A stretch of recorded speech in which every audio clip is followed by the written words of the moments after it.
Hi, everyone.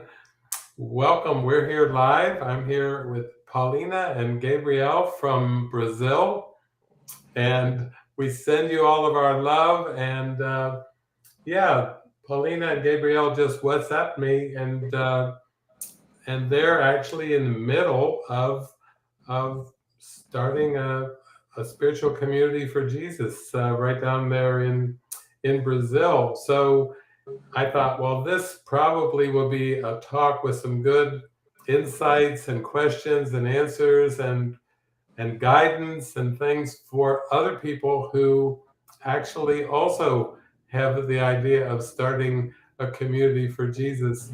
And this is really a mystical community too. We're not talking about like a religious community per se, but this is about transformation of our awareness and our consciousness and opening up to the living Christ. And you can see over my shoulder there's a little picture of Jesus, and then between Paulina and Gabriel, there's on the wall is a symbol of the Holy Spirit. So we've got the whole Trinity here. God the Father, God the Son, and the Holy Ghost are all with us to help us bring clarity to such a topic. So, yeah, maybe you just want to start off with what you were experiencing. And so I know from our discussions and my visits to Brazil and my discussions with you, and you visited the monastery up in Utah and visited a community in Mexico as well, that you had one house that you were having built. You were designing it with like a theater room, a movie room, and designing the kitchen and going through all that process. And then recently, you also came into another house that is in fairly close proximity to the house that you were building and designing. So, a lot of times when people think about starting a community, I mean, over the years, people would call me up and say, I'm thinking of starting a community. They call me on my cell phone and they say, I've got the building, or I've got the building in mind. But actually, that's really not the first thing that goes into starting a community for Jesus. If it was so easy, it would be like making chocolate milk. Just put chocolate syrup in and stir, and all you have to do is get a house or a building and then say, okay, this is a community for Jesus, and presto, we have a community for Jesus with all the community members. It doesn't really work that way. There's so many steps. So sometimes when people would call me and ask me about the process of starting a spiritual community, when they would say they have the building, I would kind of laugh and I would say, well, that's not really relevant. I know in the world that seems important. If you're going to have a company, it's nice to have a building to have your company in. But actually, with spiritual community, it starts much deeper with prayer and devotion and coming to clarity around your life's calling, and also the values that you hold dear. And I would say probably peace of mind is a good value to hold clear, because we have to have something to hold on to when all this unconscious darkness just comes up basically on a daily basis. And it feels like we're navigating a ship in stormy waters, and the ship is tipping around and tipping over.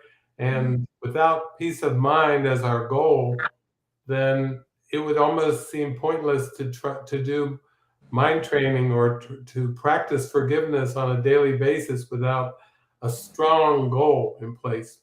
So anyway, maybe you can just both share a little bit about what's been going on, because I know both the houses are now kind of coming into play a little bit, and then you have some people I think probably showing up, and then that's typically a mix for trouble with houses and people.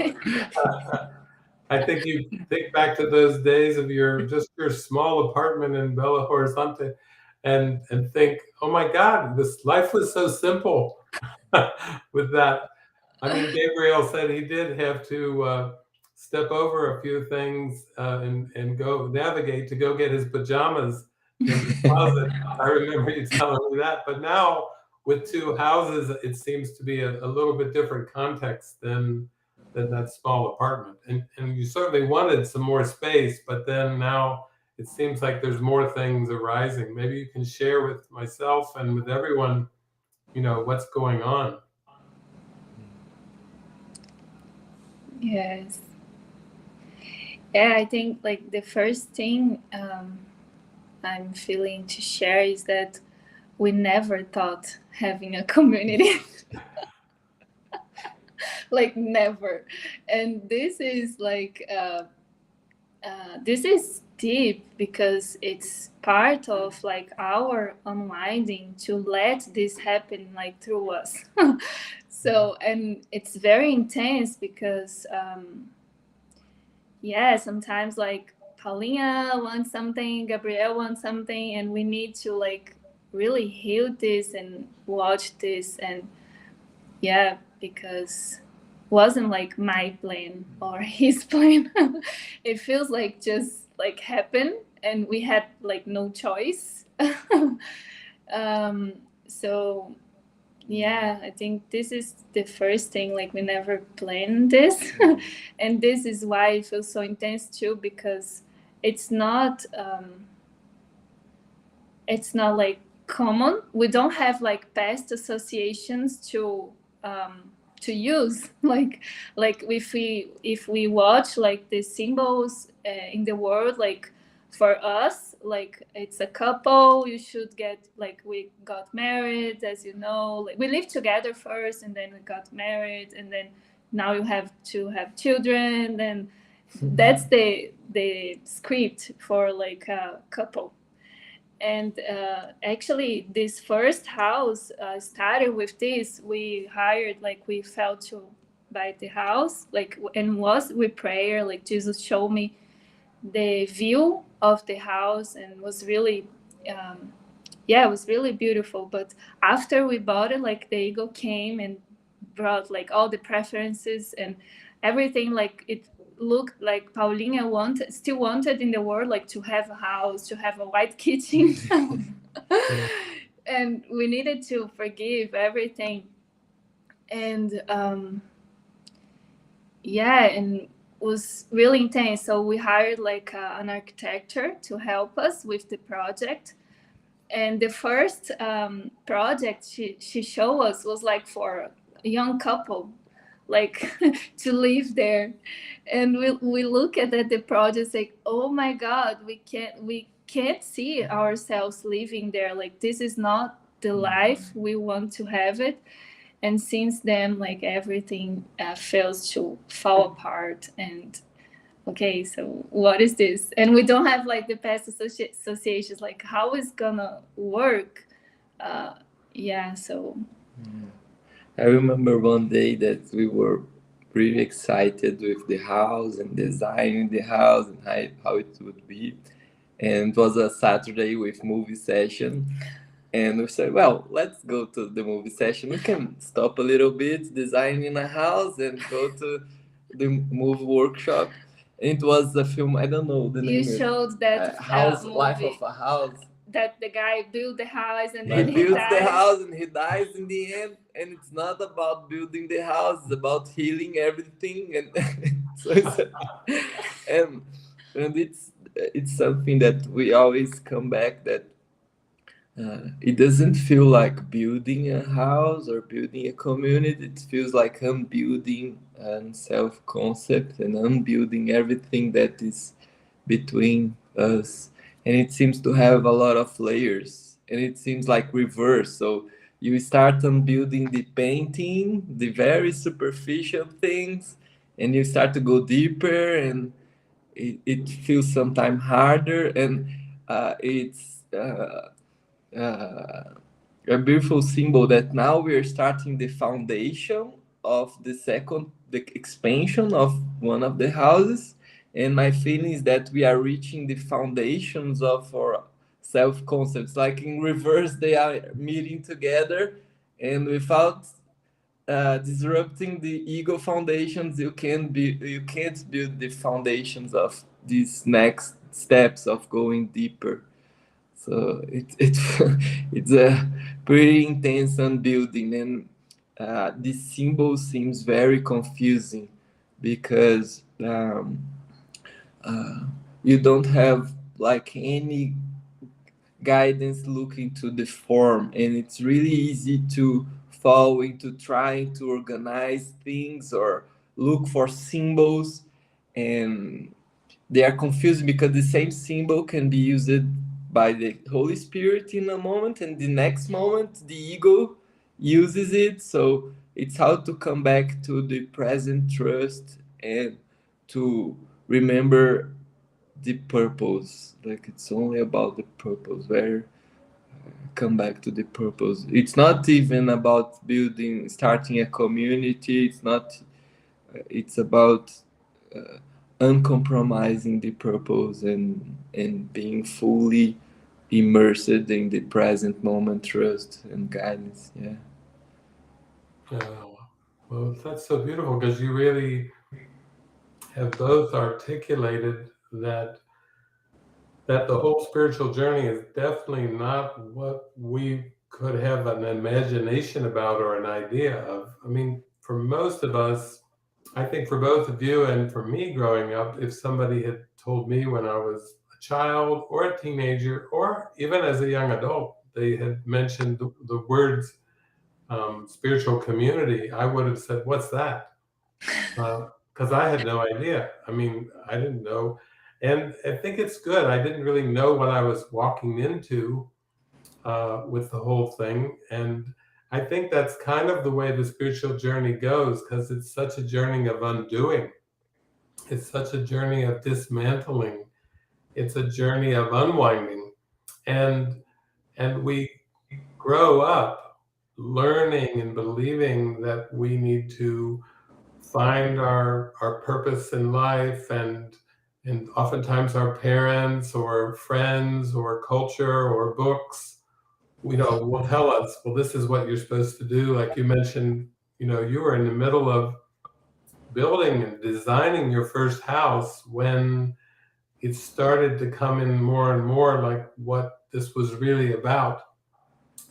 Because as you both talked about, the preferences come up. And actually, it was only yesterday, I was just sitting talking to Slava, and she said, "Oh, when Paulina visited, we did have a beautiful day where we went to that little restaurant, cafe where we all went. Paulina and Slava went there, and she said Paulina opened up and told me about her life growing up and with her parents and all the things, and we had so many commonalities with different shameful things and things that we didn't want to even talk to the world about. But then she said, and because I said, yeah, now Gabriel and Paulina are taking all these major steps. And she said, why are they doing that? She said, sometimes I could just kick Paulina. She's got a gorgeous husband. She's got everything in life that I've always wanted. And why would you mess that up by going after this calling? Because I think what you're both talking about, it's the highest calling that there is. In the Eastern traditions of India, they call it self-realization. In the ancient Greeks, called it know thyself. Abraham Maslow, the famous psychologist, called it self-actualization. That was at the top of his pyramid. Know who you are. That's the purpose of everything, is to remember who you are, remember God, and remember yourself as a pure creation, innocent, eternal creation of God. And yet, it's so opposite of all the conditioning. So that when you do find yourself kind of inside your heart saying yes, saying yes to, okay, I want to answer the calling. I don't want to push it aside and play a game or just play out my conditioning and then grow old, grow sick, and die. I want to actually go for a goal that was not set by me, but was set for me, of pure inner peace and innocence. And not that that's a goal in time, because that's probably the most disjunctive thing of all, is that all of our conditioning points towards future goals. Building the kind of house we want, designing the kind of color schemes, the white kitchen. I remember when I was talking to my parents years ago when they were both alive, my mother and my dad would sit there in the living room and they say, the closest we came to getting divorced was when we put wallpaper up on that wall. They were just trying to put wallpaper up on one wall in the house. And that was the closest they came to getting divorced, because probably all kinds of ego preferences and control and everything came up. And then they flew out of control. And as Jesus says in the Course, whoever is the saner of the two in that moment, remember the gratitude to your brother for what is really there. You know, like your brother is reflecting back your mind and your unconscious beliefs, and that's the only way you're going to make it, is through. It would take you trillions of years unless you had your brothers and sisters reflecting back what's in that mind, because ego did such a good hiding job. It hid it, it buried it, it locked the door, and it sealed it, so that mind would be a slave to the ego forever and ever and ever.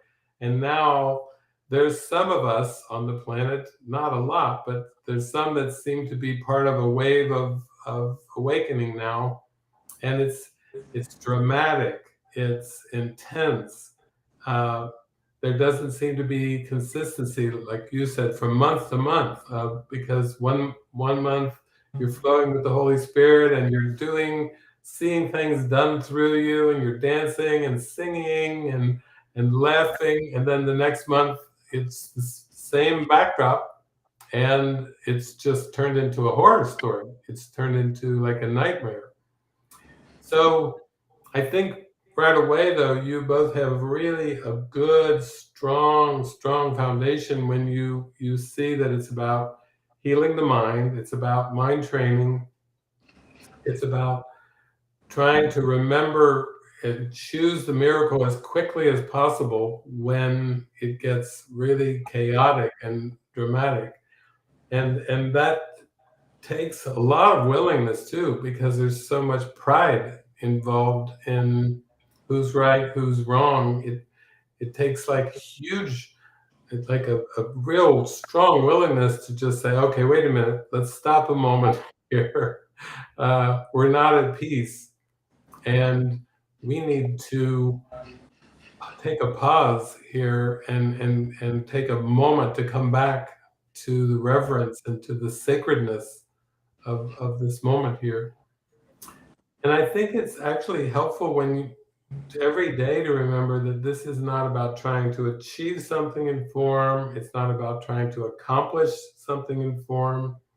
One time, I mean, at the beginning for me, Jesus would take me all around the country, the United States, and then Canada, and then all around the world into people's homes and also into some spiritual communities.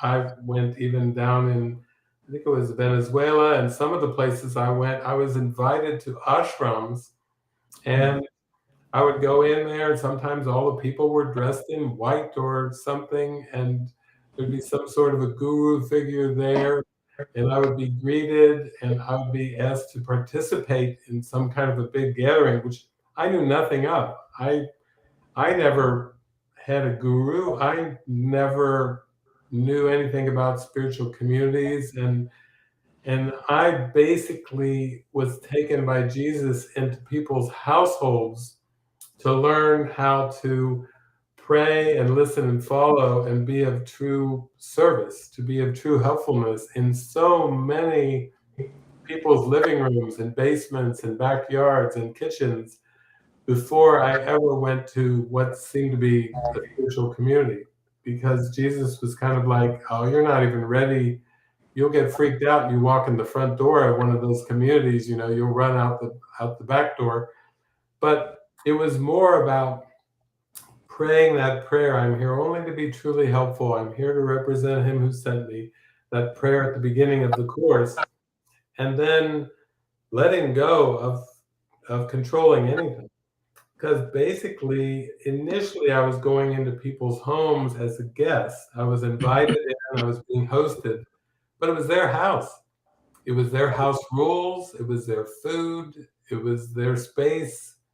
And so it was almost like Jesus was injecting me like a little fluid and a needle into many different little petri dishes at a laboratory of different homes, where he was saying, the first thing to be truly helpful is you have to learn how to be humble and how to realize that you're there to bring a blessing.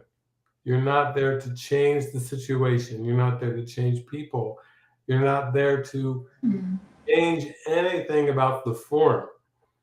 And this was actually decades ago, but recently Svava and I took a trip of about 12 days down through the southeastern United States and all the way to Florida and back.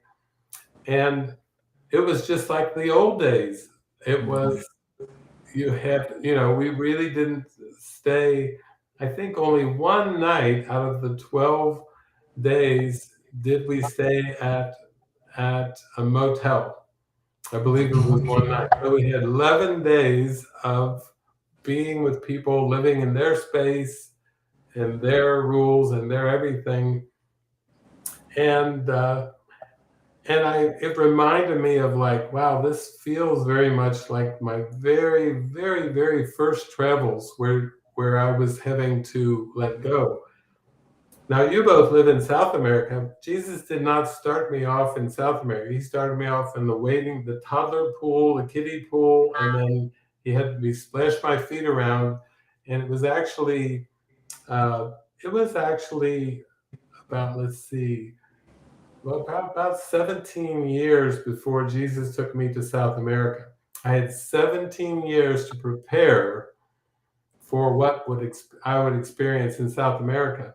And what happened was, mostly it was Argentina and Colombia and some of Venezuela, was I found myself in a place where I didn't speak the language, I didn't know the culture, and people were happy to see me, but at the beginning, they had very strong ideas of how we should spend our day and what we should do. And I was through 10 years of university and many years of the course and teaching students and some, we had a little bit of structure and organization and everything.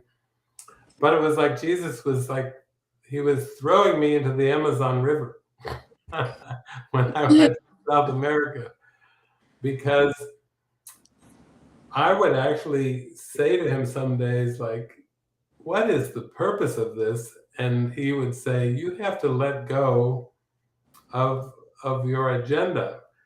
And I said, am I supposed to teach the course? He said, not in the way that you have. I'm going to have to show you that with being with people in their environments, which is exactly what it was about letting go of all preferences, all control, all agendas for the entire day. I mean, I wake up in the morning and I think, God, give me 5 minutes. And sometimes it would be like, no, that's too much. It would start before I could go to the bathroom or brush my teeth. It would start, and then I would feel like I was kind of sucked into something. And then at night, when I would lay my head on the pillow, I would spit out. I was kind of sucked into something and then spit out, and I would just pray, like, if I got to do this another day, and then yes, and then another day, and then another day, and then another day, and I thought, there's going to be nothing left of me. There's no me left. There's going to be no me left. And Jesus was like, yeah, Yeah. intimacy. Don't look for intimacy in the bodies, intimacy, into my Christ mind. See with my eyes, perceive it with me, and you'll be able to laugh. Perceive it without me, and you believe you're on your own, and it's a drama. It's like a struggle. So I would have to say too, I mean, even here, I'm sitting in my office, and this morning our cat is very athletic. So the cat gets on the roof and comes to the screen right here and bangs on the screen for like 20 minutes, wanting me to let her in on the second floor. She's so acrobatic, she has no problem getting up. But I just had to continue my work in the office under my guidance. And then finally, I went down a little bit later and I looked around the yard, and there she was meowing. And I said, oh, come. She did get down, but I had to really let go of any kind of expectations about a cat on a roof to let it play out. And I think that's probably one of the most difficult things with people. It's difficult in partnerships, but also when you have other people that like you both got married, but when you are living with other people, then it seems like the matrix of complexity in terms of preferences and agendas can seem to go a little bit higher. It's intense enough with two people, but that's the thing I noticed, and I think that's why Jesus took me to so many households, and actually then I did have so many visits to communities, because I could see that there was a lesson, and the lesson was to find peace. Like I could say there wasn't like a form lesson, it was more just a lesson to come to like a consistency of peace of mind. And that's really what was the core lesson underneath it. Because without that, it just can seem like the ego sets it up for failure. You know, when I first started even getting some internal guidance to start a spiritual community, I did the thing like most people would do. I Googled it. And when I Googled it, I was shocked to find that 85% of all communities fail. They had a broad range, a broad definition. They were like eco communities where they share food, or share growing food, or share childcare, or share certain kind of values and beliefs. So then when I looked at the idea of like spiritual community, not just a religious community based on some theology or some philosophy or church, but the ones based on like awakening or self-realization or something like that, which A Course in Miracles is aimed at that. And I think the mystical teachings of Jesus and the apostles and Mary Magdalene and everything, they were all very much into spiritual awakening, but they were very misunderstood by the culture of their day. And I think even 2,000 years later, they're very much misunderstood, because there's so many things that are assigned to them or projected onto them that really didn't have anything to do with what they were attempting, you know, in their mind. So yeah, so maybe if you have any specifics in terms of, so where is it at now with the two houses? Are you able to live in both of them, or are they still kind of works in progress in terms of construction and getting things set up and everything? Yeah, like right now we are still at the apartment. It feels important to like end this circle here, like finish this this place somehow. We don't know when exactly, but the Frequência do Amor house is ready and it's working. Like right now, Patricia is there. She's painting. We received a donation of a table and chairs, and she's now like painting and finishing some things there. And yeah, like this first house that appeared after we bought the first one, it's like it's ready to work. There are some still some things to fix because we rented this house and it's like old house, so we needed like some things at the laundry and some, yeah. But yeah, the other house, it's the first part was it's almost finished. I think like October will be ready, and we're gonna start to extend this house because we rebuilt it, this first one, and the plan is to extend it. So yeah, this week we received the permission from the government to start doing that. So I think that's why things started to arise, because was the like green light to really start the foundation of this extension. And it's so symbolic because we needed to unbuild to rebuild and now extend. Yeah, and it seems with this foundation that we seem to be talking about start foundation of the second part of the house. There is an unwinding of the foundations of the ego and self-concepts. And yesterday we looked a lot to the fear of consequence of taking the wrong path, to maybe, well, are we listening to the guidance? The guidance is to expand the house or not? And if we do it and it was not the guidance, we could be making error, and that could cost us our peace of mind. So a lot of this fear of consequence, and we could find peace on the fact that it's not about the future or the house being built, but to remember to be in present trust, and we can't mess it up, because if it's feeling some kind of drama, or it's just to remember to come back to the present moment.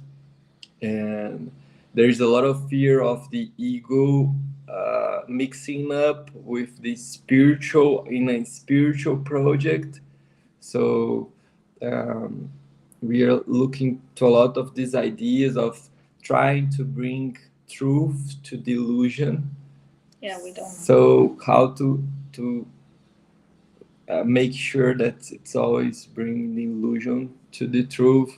And I see a lot of intensity of ego thoughts coming and doubt thoughts. So this night I wake up in the middle of the night thinking, wow, it's too big, the house is too complex, maybe there is preference of us, maybe the cinema is a preference of Gabriel that likes movies, but it's also to watch with people for awakening. And so it comes back for this confusion of symbols to find this clarity of purpose, and find that present trust. And that's when we wake up and we were talking about that and said, well, let's call David, because that's a symbol of giving the illusion to the truth, and saying that and we were praying together, saying, well, Jesus, we don't have to have any closed room. Take all the keys. And if there is some room that's still closed, we're here to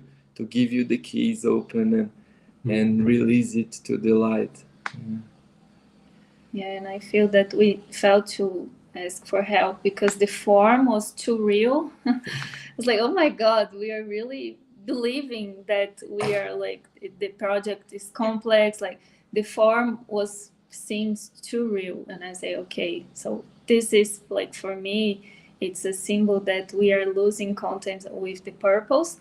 And I don't want just like intellectual understanding of the purpose. I want to feel. And was so symbolic because yesterday I was guided to meet my sister and my uncle, and then we went like in a small store, and I felt to buy like a dress. It was really obvious, but the dress was bigger. And I said, oh my God, with many things I have in mind, do I need to find someone to fix the dress for me? And like at night, I received a message from a woman that she fixed like clothes. And she's like, hi, Paulinha, I'm going to be there in your building next week. I felt to ask if you need something. And for me, it was just like, oh, that's what I want, to feel that Jesus is really giving like things. I don't need to, so. How beautiful. Well, it's interesting too, because I did see that photo, I think on Instagram, of Patricia painting.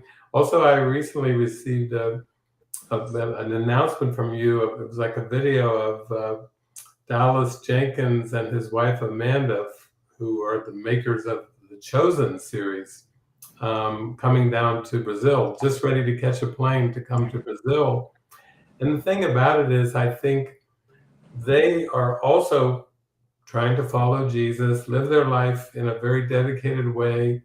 And when they make The Chosen, they set it up as a company, not even a nonprofit, as a for-profit company, where they would hire actors and actresses and script writers, and of course Dallas is kind of like the director, but his wife Amanda is very involved in lots of discussions. They have discussions like you both have all day long, because their expression of love and devotion to Jesus and trying to live the life of Jesus is to produce a series that comes out, season 1, season 2, season 3. I think they're just ready to start putting out season 4.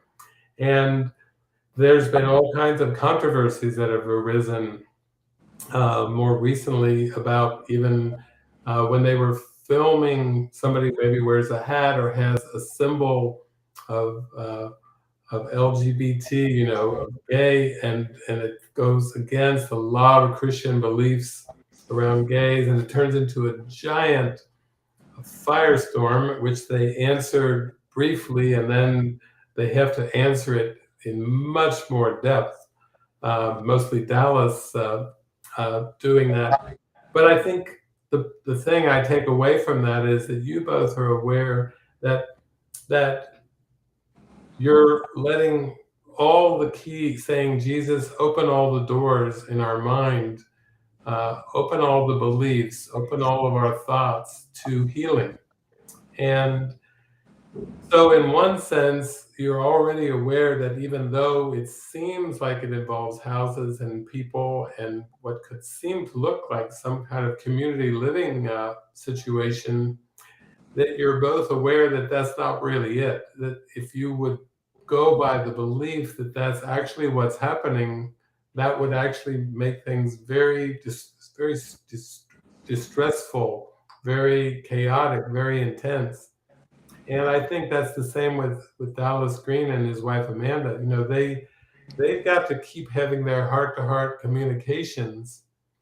They had to realize they have a core set of values when they first started, and they have had to stick with their core values. What are the priorities? What are the values? Because they've been doing this for years, and when all the seeming public controversies started and people making memes and videos and taking sides, and it started to explode, then they really had to start to face like, wow, why did we get into this in the first place? And I don't think either of them saw it coming either. They didn't see themselves getting so involved in a global movement of a series that would go into all these countries and touch the lives of so many people. They just started off with crowdfunding and pay it forward, and they were just going like show to show, hoping that they had enough money to continue making the shows. But now it's exploded into this massive thing.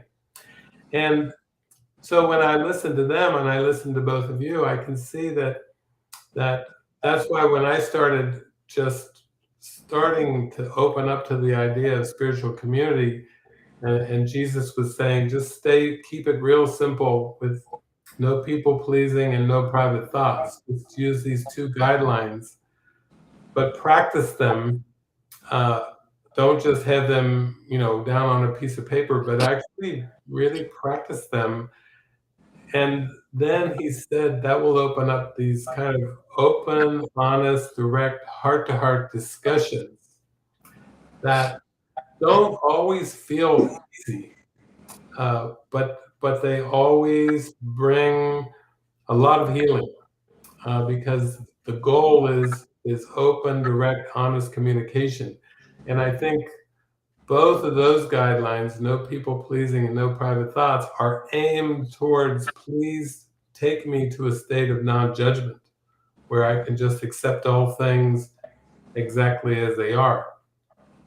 I remember also I was reading, Jesus was telling me that everyone who seems to come to planet Earth and to time and space, they will organize their perception based on their belief system. So when we're looking at the world, the whole world, we can say that it's like a perceptual reflection or a motion picture of our consciousness. And that was helpful for me because no matter what was going on, whether it was globally or in the country or in the community or even in the partnership or even in my mind, psychically, that it was just showing me what I believed. And that Jesus was telling me, he said, that's really important because you will perceive what you believe. And until you start to question some of those beliefs in lack, beliefs in privacy, beliefs in exclusion, beliefs in comparison, beliefs in future outcomes in form, like what would be a successful community? Jesus is like, don't ask that question because you'll miss my point if you're looking to that. Because as soon as we start looking to these kind of unconscious future outcomes, then the fear comes in, the fear of consequences, the fear of making a wrong turn, of making a wrong decision that will involve a cost or some kind of penalty or some kind of a feeling of sacrifice. And I really wanted to retain that sense of lightness and laughter and playfulness because that to me reminds me of innocence. When we're laughing and we're playful and we can joke, that to me is important. That's one of the reasons why I actually enjoy watching the Chosen series, is because the Jesus in the series has a sense of humor. He's playful with the apostles. He's playful with Mary Magdalene and the wives and the women that are around him.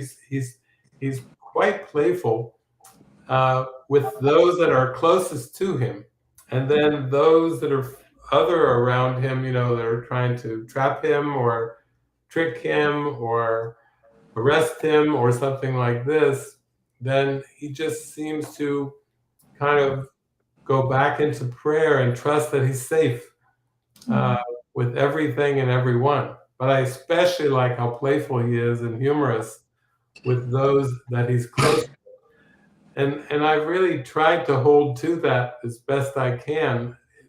It's not easy when there's something, darkness is coming up and it seems like serious and intense. That's being playful and joyful and laughing is the farthest thing from the mind. But initially, I think if you both pray together and you really come back to just some basic core, simple principles or values that you hold dearly, and you stay with those, you just keep the conversation really direct and simple between both of you, even if there's more people that want to join in, you've kind of got to hold the torch with those values and principles. Because if it starts to feel like the torch is taken out of your hands, or that is just gone out of control, then that's when the fear level can start to go up. Oh my gosh, what the doubt thoughts come in. What did I even think I was doing? Why did I even go down this road? You know, the doubt thoughts can come up pretty strong when we get away from the core principles.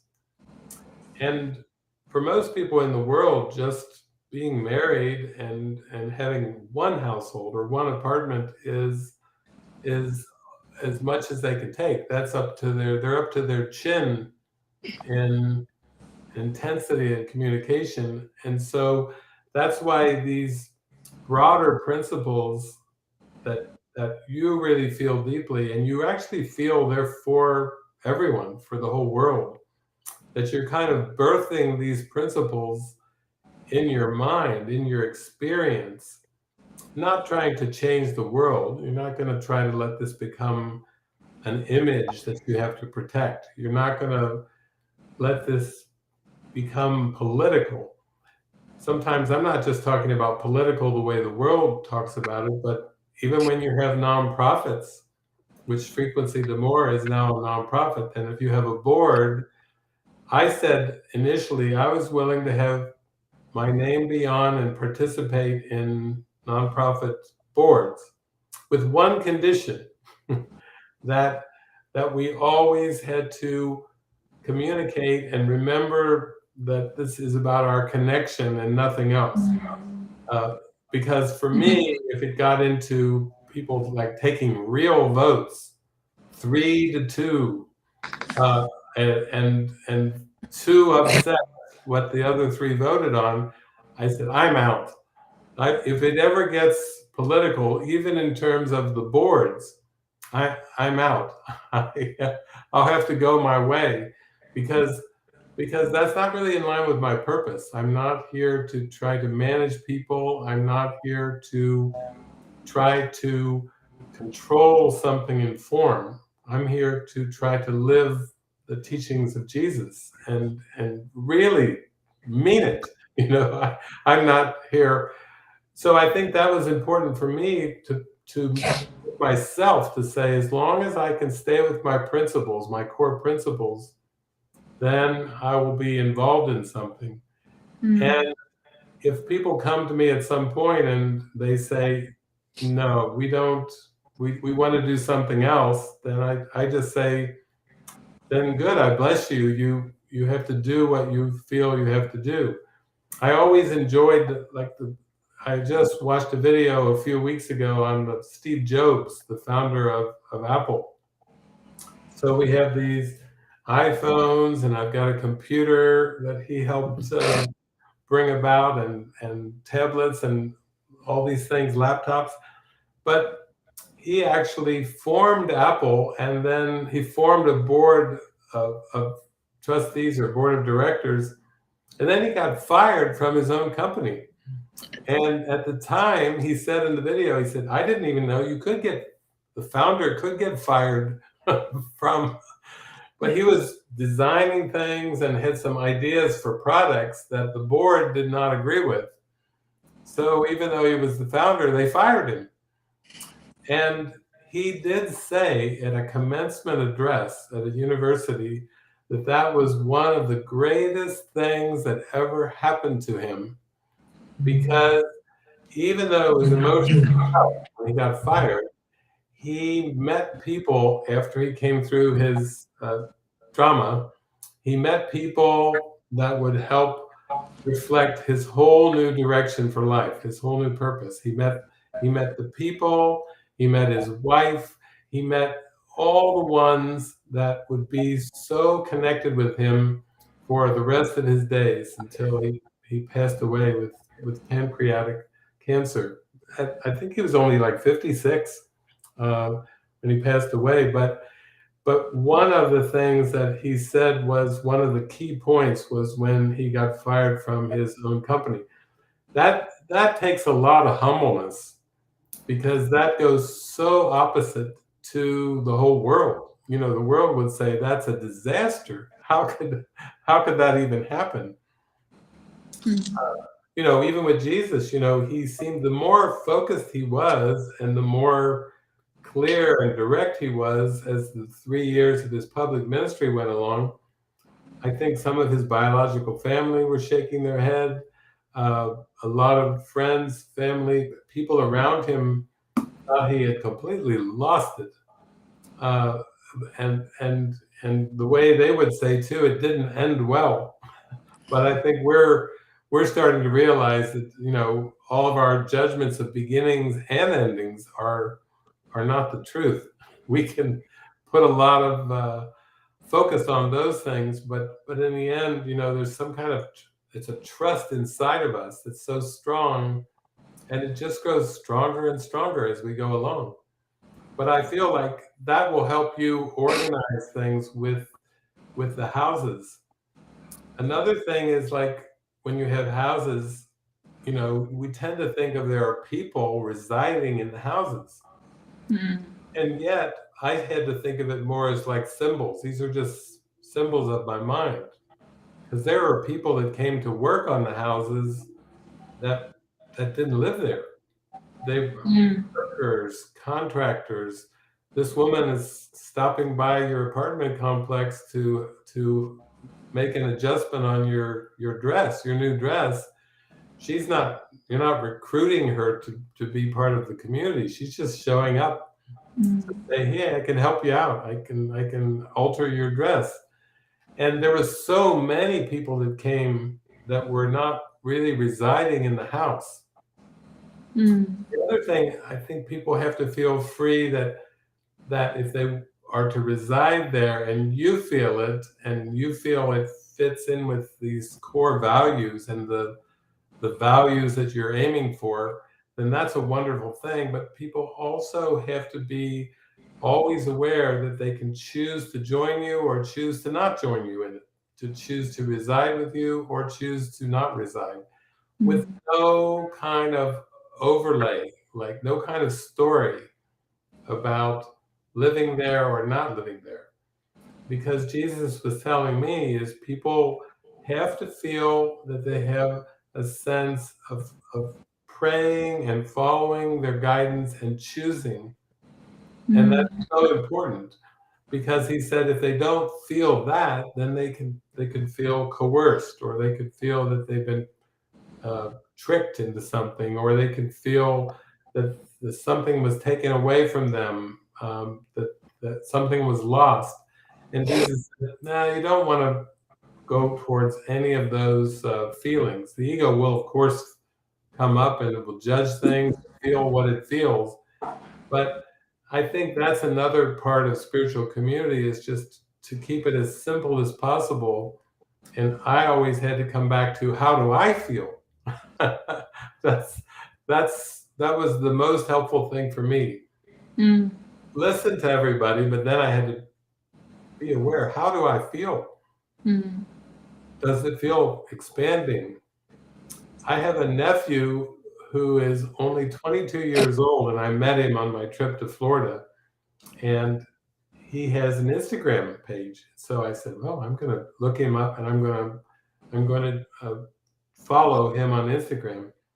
Yesterday, I came in, I just hopped into Instagram on my computer, and the first reel, the first video was my 22-year-old nephew, and he was in his truck driving, and he had a little camera there, and he was recording a reel, and he was saying, you have to keep expanding. Don't let anything from the past hold you back. Don't let past family hold you back. Don't let past friends hold you back. If you're in a certain group and circle and you don't feel you're growing and learning and expanding in the circle, then he said, get out of that circle. Because he's only 22. He said, I just want to keep growing and expanding. And he said things too. He said, if you're the smartest person in the room, then get out of that room. You need to be with people that will help you expand, not people that you tell what to do or how to think. You need to be with people that will help you expand your awareness. And I thought, wow, that's fantastic to listen to my 22-year-old nephew. I was so thrilled to hear his message because I thought, yeah, that's a good message all the way through, that we're not here to try to make something static or form some kind of structure and to maintain some status or structure. We're just here to grow and expand. And I think that's what Jesus wants for all of us. That's really the simplicity of it. He just wants us to keep expanding intuitively. So if something intuitively feels right for you, then I think go for it fully. And if it doesn't feel right, then take time to pause and pray on it, because you don't have to jump into anything and you don't have to try to make anything happen. You can just kind of allow it to happen every day. Just allow it.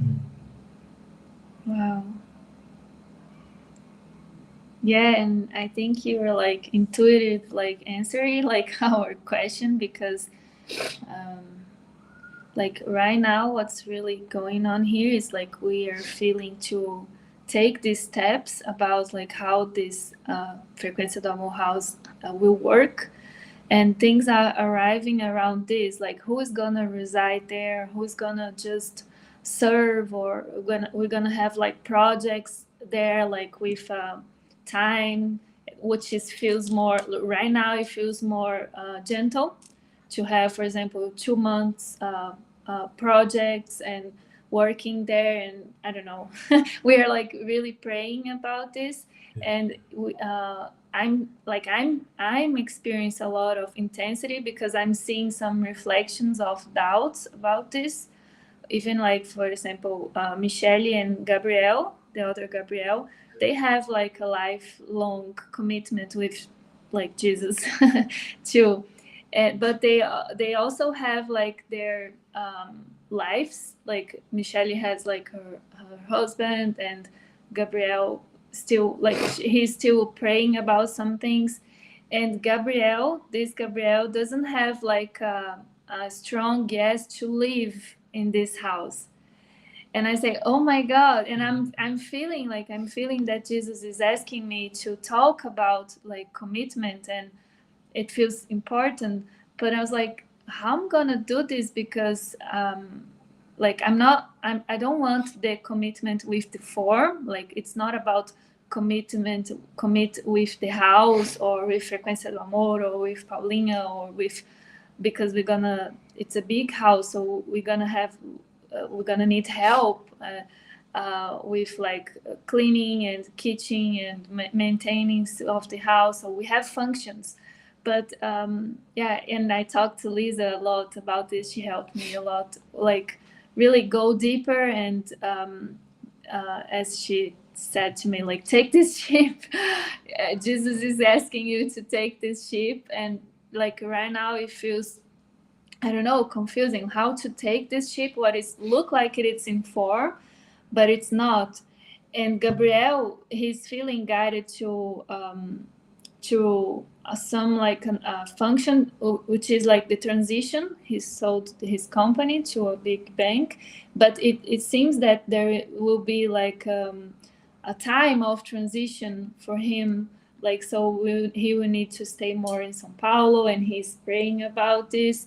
So right now we are like in the middle of this, like really needing some clarity around these commitments. And yeah, maybe you can talk. I don't know if you want to share something else about this. Yeah, I think that it's this unwinding of any self-concept, because also like when I sold the company, I thought, well, now I'm going to live in the community and be a spiritual teacher and student and be in the mountains, meditating, relaxing. I even had a call with David and I said, well, now I want to break free from complexity. And what happened is that seems that there was a function that I did to help in this transitioning. And one day I said, when I was going to talk with the president of the bank to give the answer. Tell about the dream, the fire dream before it was important. The symbol of the fire. Okay. It was before this talk, before, right? Yeah, I had a dream where everything was getting fire and like, but I wouldn't get into the fire. I could help people without being burned. And when I woke up, I just played the shuffle music on the car and started a music that I never listened before, which was Circles of Ludovic Einaudi, I think, which is about fire of purification and how the spirit is always involving you and is always helping and everything is burning, but this is the process of purification. And I was, well, something wants to talk with me, but I can't understand. And then I was going to do a transaction to like pay a something, and then I was going to open the app. I saw the Santander app, which is the bank, that suddenly it's a flame. And so I listened in this time, you can get into the fire that you're not going to burn. And after that, like the bank was answering me to help with these functions. And I said, well, Jesus, no way, I'm not going. Not this I'm time. out. I'm going to the mountains, to the Don't monastery. give me any options. And then I went to the tower of the bank to talk with the president of the bank. And when I got into the building, there was just a sign like, I am. I sent the picture to Paulinha and said, inside of Matrix, like inside the he was Matrix, like, I'm there feeling was- like I'm in the Matrix, and there is like I am sign here. So I went to the top floor to talk with the president in that big room, and I said, Jesus is not enough. I'm still really afraid. Don't give me a choice. What I have to do here? And then it came a person that serves, like in the room, and I said, well, nice to meet you. What's your name? And he said, my name is Jesus. And I started laughing. And he said, well, you liked my name. Here on this floor, it's me, Mary and Moises. Which opened, and I started laughing. And then I have this talk, and I said, well, I can't have a commitment to serve you because my commitment is to serve God. And if this is what he wants, I'll be here, but not to with a commitment with a company or something. Here for the better of the all and for me. And it seems to be very like have a true calling, but I'm resisting a lot because I want to be here with Paulinha. I want to be like in the house, and so this is bringing more intensity for everything because it's the dismounting of the company. But I have this some time of transition, and I having to travel a lot, and I was avoiding complexity, but it's complexity that is coming.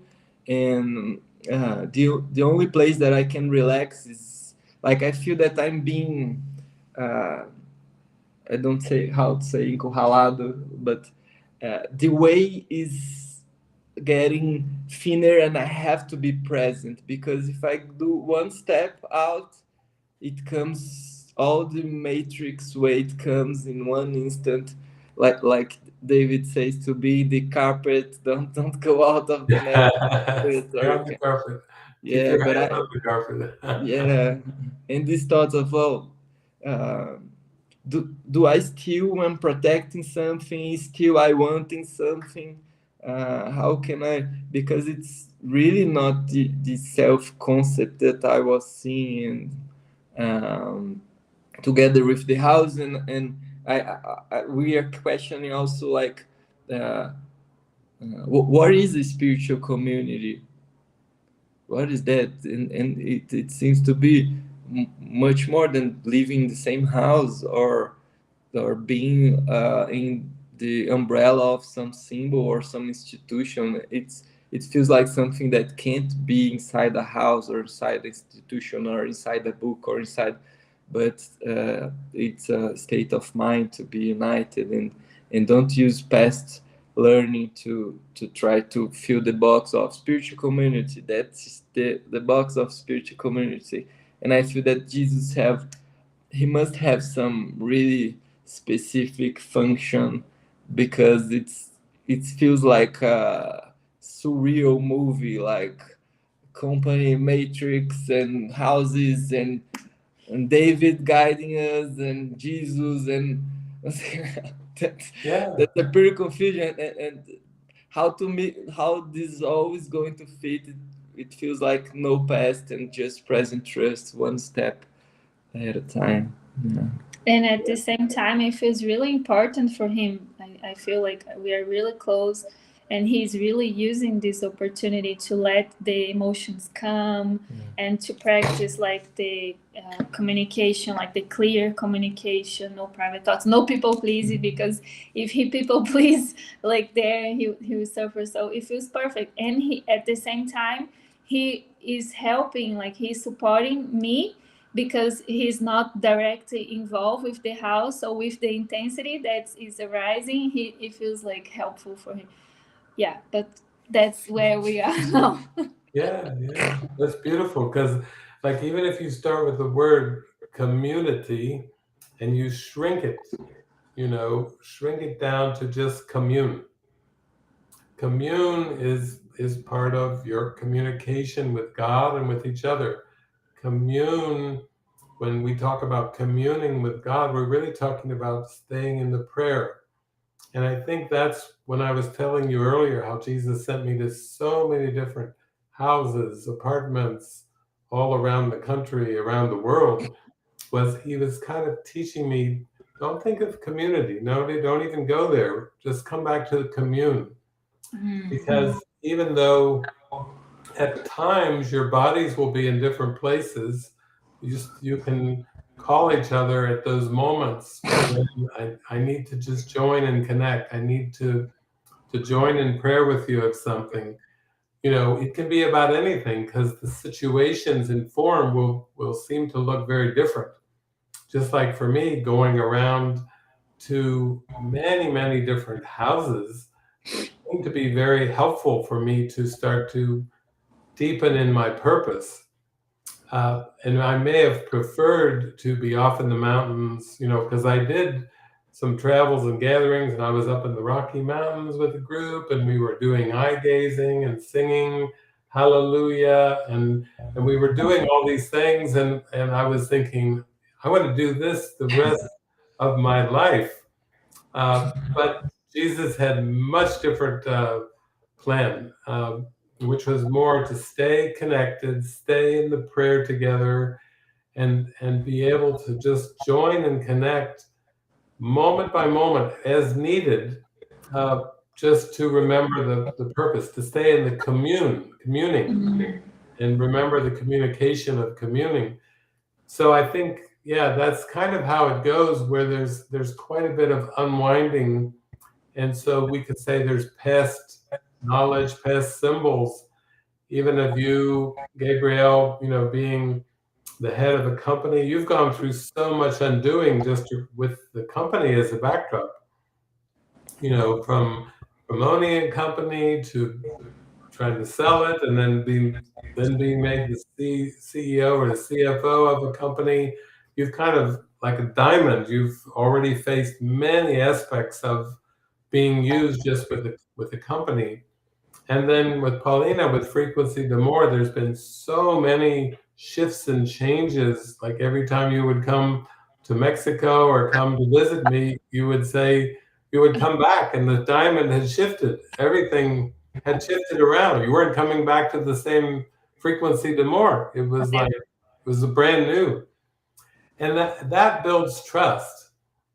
Because when we're not caught up in the changing form and judging it and evaluating it, then we can just let things be as they are and stay in the communion. And that seems to be the way that forgiveness works. You know, we just they have to be used in ways that we can still do. Like here where I'm at now, I'm at this little peace house in Cincinnati that has been around since 1996. This goes back quite a few years, but the configuration's a little bit different, and it's always brand new. It's every day. It's like it doesn't matter how many years, it's still facing the same things. Okay, what do we need to do today? Tell us, Father, I feel to do a live. Oh, what are you going to do it on? I don't know. I'm still in prayer. That I didn't know that piece of the puzzle.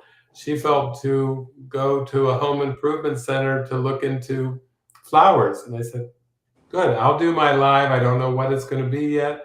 You go and you get the flowers, and then later on we'll join at cleaning the patio with the power brush, power washer." So, but we just commune moment by moment, just communing. The form can look however it looks, and the form really doesn't look the way we idealize, because even when we think of spiritual community in houses, we have thoughts that come to mind. Like Gabriel was like, okay, I'll go, I'll show some movies and engage with people in the theater, maybe have some lunch. We'll go off and get some mats and do some meditation and go into some deep meditations together. And then the unwinding looks completely different than the ideal. You know, it may come to be that, you know, it may be that as you go along, that's exactly what you're doing. You know, okay, movie session in the morning, let's have some lunch, let's have a little siesta in the afternoon, followed by meditation, maybe a walking meditation around the grounds, and then we go to sleep. You know, we can have an ideal, but it doesn't always come to pass exactly during the time frame that we believe it should happen. The timing of it seems to come in a much different way. Yeah. Yeah. And let it go the expectations again, as you were saying, because we create some expectation. When we found this house, like, okay, and was really guided. I felt Jesus say, okay, so now everybody, because this apartment was really small for us. We really needed like a bigger space, and Jesus. And I thought it was this house that we're building. It's like, okay, so when we finish the house, and then the other house appears, like, okay, another house. And then I say, okay, we found the house, so everybody will be ready to move to the house. And the house is there, and nobody's actually living there. Patricia is just willing to stay like few days there, and yeah, I have no control, but at all the time letting go of the expectations and just trust. And the other day, there is a lot of these house things here, and I came back from São Paulo, which I'm going like 3 days in a week, and I said, well, Paulinha, I think that it would be gentle to have an apartment in São Paulo so I can get quieter there. And I said, no, not one more house.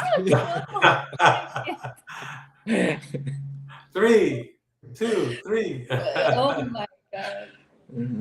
Yeah. Yeah, that's beautiful too, because you both have such open hearts. I heard that you had invited Kenneth and Nana to come, which is so beautiful too, because they've been out traveling a lot, and for Nana, this is all brand new. Even traveling with Ken was not something that she saw necessarily coming, and so it's ever new. But that's kind of interesting too, because as everybody seems to be given like assigned parts by, I call it JC Central. That's what I call Jesus. JC Central. So when people say, what's happening? I'm saying, we're waiting for instructions from JC Central today. I love it. Then and then everybody plays their parts. Gabriel may be going to Sao Paulo for 3 days a week, part of an unwinding of the company and the transition. And then Paulina, you can be given the part that feels helpful for you. It's not like the parts are always fixed. Oftentimes I feel like they do come in with kind of like an assignment feeling for a period of time. And even with our community now, which has evolved and evolved many times over many years, it still feels like that commitment is important. Of course, there's a deeper commitment to forgiveness and to waking up. But in terms of time, sometimes it's organized around projects or skills. Sometimes people will just come and say, I want to reside in the community, but there's no strong guidance or instruction, or their skills don't fit in to any projects. And we just pray that if we're going to do a project, we trust Jesus will send the people with the right skills and abilities. Also, another one that's very common in human existence and human living is the financial part of it. But I've had to try to take my filters off of all that and just really go into prayer. Like if there's this very strong feeling like someone could be helpful in a particular situation, then we trust that Jesus will bring this person to our mind, and that will be part of something that we may not see the full picture. Like, for example, in Mexico, we have La Casa de Milagros, that you're both aware of, and we seem to get into all kinds of things around electricity use. We have solar panels and usage, using a lot this summer, and it turned into kind of a complex situation around electrical use. And so there was holy encounters with electricians, an electrician from Guadalajara, and with the utility company CFE. And then another character came in that we didn't originally see, was a friend of ours who lives in Canada, Vancouver, Canada, who's a professional electrician. And we're like, whoa, Canada.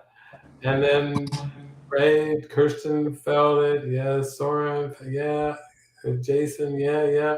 So, this friend Richard had to unwind from sell a van, lease an apartment, take steps. But in a matter of days, in September, he's going to come down to the community, and just where we need an electrician the most, he's going to land and be there to help out at La Casa de Milagros, a professional electrician. It's almost like Jesus saying, you got to trust me here, but you people are going to need more than you can handle. You're going to need a professional to come and live in your community for some weeks or months to help sort this out. But it's just like you, Paulina, with the dress. You were thinking, I don't need to be thinking about altering a dress. I hand that over to you, Jesus, and then you get the message. I'm going to be in your apartment complex, and it's all handled. That's a miracle. When things like electrical issues are handled by a friend of ours who's been in and out of our community, and we love him very dearly. He's a professional electrician coming. That's just a gift from the Holy Spirit. You just have to just go, thank you. We couldn't see that necessarily at the beginning, but his name did come up from Jesus in our prayers, and we jumped on it, and he jumped on it, and it's going to be a blessing. I can feel it. Thank you for sharing, because I just remember like a miracle around this too, and I'm feeling to extend to remember to myself, because yeah, when we found this house, the Frequência do Amor house, yeah, after we found, and then it took like a while for the family was living there, and I had this thought, oh my God, the house needs repairs. It's a whole old house. But I had the same thought, like, I'm not gonna worry about this. This is yours, Jesus. This house is yours, so take it. I just tell me what to do. And I woke up one day here in the apartment. We have like two other rooms, and the room that Gabriel's has his closet has like a bed, and the the closet broke. The door from the closet broke, and I called two people to repair, and it was too expensive. I didn't felt, and I let there for months, like really months. I think it was like 2 months, three, I don't know. And it was like a mess because people were coming, and Michelle and Gabriel was coming, and they were the only room and no door. And one day I woke up and I heard like, you're gonna fix the door. And I say, okay. And then Neuza was here helping me, and I said, Neuza, do you know someone that can help us with the door? And she was like, oh, actually I do. The girl that I work downstairs, she invited like a guy. He's really good. He does everything. So just call him. No, and then I say, I'm gonna ask her to give me this tomorrow. And say, no, I need today. Can you please call her? And then she's like, yes, I can. And then she called, like in 2 hours, he was there. He was here. Andre, he called Andre. And he came, and he's like a builder. He's a professional. He understands about everything, like really. And then he went here and helped us, and we were like actually working some songs, and with Gabriel and Gabriel, we were like receiving a song called "The Heaven Is Now," beautiful, and we were stuck in this song, like we couldn't like flow, and a lot of healing between the three of us, yeah, many things. And then Andre came, and he wrote like 60 songs for Jesus. And he had like a heart broken because he was part of like a church, and he wasn't like agreeing with the church, and he left and stopped singing, but he had like 60 songs, and he was like hearing us, and then he came and helped us with the song. We all sing it together. Fix the door and fix the song. Fix the door, fix the song, and helped us with the house, because everything we needed in the Frequência do Amor house, he took it. And it was like really a total miracle, because everything we needed, like from the shower to the painting, he helped with everything. But in my mind, I was still judging, because Gabriel, the other Gabriel, was like it was really intense for him, but I felt to give him this function to help with the construction, but was really intense for him. And in my mind, I was like, oh, Andre, we need to hire him, like pay him, because yeah. And I was like, I can't pay. It has to be a volunteer, like all these like thoughts, but everything was flowing to this. And yeah, it was a miracle, because yeah, I don't know, I just try to explain, because to remember myself that Jesus is really taking care, really bringing. I think that's the most important thing, because we aren't to try to figure it out, but we are to keep just praying and listening and following. And it also, both of you know too, that the circumstances around the book, This Moment Is Your Miracle, in Portuguese, getting the translation that Victor and Juliana had worked on for 2 years. And then it kind of reached a little bit of a snag after you had worked and had a miracle joining with the publisher, New Harbinger, and how that would work. And I was saying, yes, just take the book and use the proceeds for Frequency d'Amour and so forth. And that was beautiful too, because Paulina and I and Victor had a beautiful miracle call, and everything in 20 minutes was sorted and came really clear and clean, even though it had taken some weeks until just patience until that came in. And I feel like that's like the key to everything. You know, we don't have to try to force things, or we don't have to try to analyze things and try to use our past learning, because this is a journey of praying and listening and following, and then it just shows up. And even with our collaborations around this, the Thinkific and the Mystical Christ Academy and the teachings, the whole thing, and Diana Deneb coming in, and you having such a connection with her, Paulinha, and then you both agreeing to let's just take it one step at a time and let it be shown. So I think we see so many examples when we don't try to control it. It just works out so wonderfully, just spectacularly. And it's because I think behind it all, Jesus is just helping us with the most practical things. Every project we do, every unwinding we do, every house or apartment or broken door or broken song or anything, it all gets handled when we just keep trusting. And then we just need to remind each other about all these miracles that we're having every day. We're getting so many miracles that, because the ego will try to put a dark spin on everything. It's always going to try to tell us what's going wrong instead of reminding us how spectacular the miracles are, you know. So we just keep reminding each other of it, and it just, that's our communion, you know. That's, we don't have to get too far off into community. We can just shrink it back down to commune.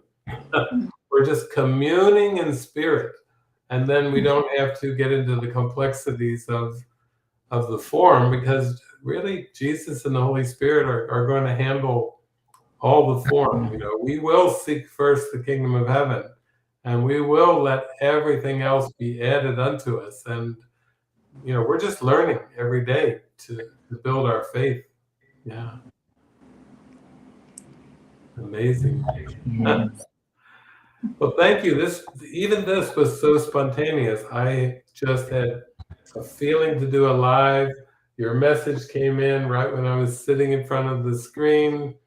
I didn't know what the live would be about, but there it is. I didn't have to know what the live would be about. Even this little joining, it's just a perfect example of just trust and make the prayer. And I'm so glad you reached out to me on WhatsApp, and I was sitting here, turned over, saw the message, and didn't have to do a thing. It just all happened. Me too. We are so grateful. And before I sent the message, we wrote together, and I read to him, and I said, "Okay, this is for the whole universe. We are asking this help for this whole universe." And I never could imagine that we'll be here sharing live. So yeah, literally for the whole universe. Jesus is like, yeah, it really is. Let's be in commune. Yeah. I was remember the first time that we thought about starting the community, we started a group called Commune. Because it said, well, it's all about that, and now it's come back full circle, back to the commune. Let's keep here. Well, we're all in this together. I'm so glad.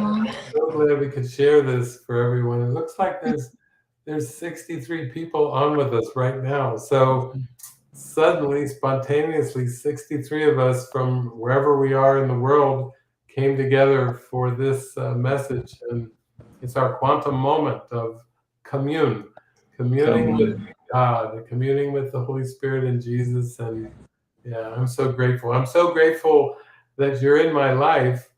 And I'm so grateful actually for these kind of technologies that allow us to have such a deep connection so easily. Because you've made the trip, and I've made the trip down there, so we know that's a lot of logistics with airplanes and bodies and food and places to stay. And then Jesus is like, oh, this can be simple. We can do this in a real simple way, and we're still discovering that. Yeah. We are so grateful. Thank you so much. Beautiful. Okay, well, thank you for everyone who joined us today, or whoever watches this. Just remember to stay in communion with the Spirit. That's the main thing. Just trust. Okay. Beautiful.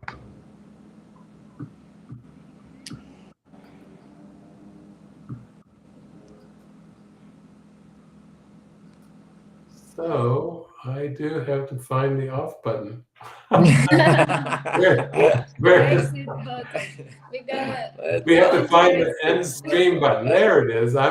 This is new for me too.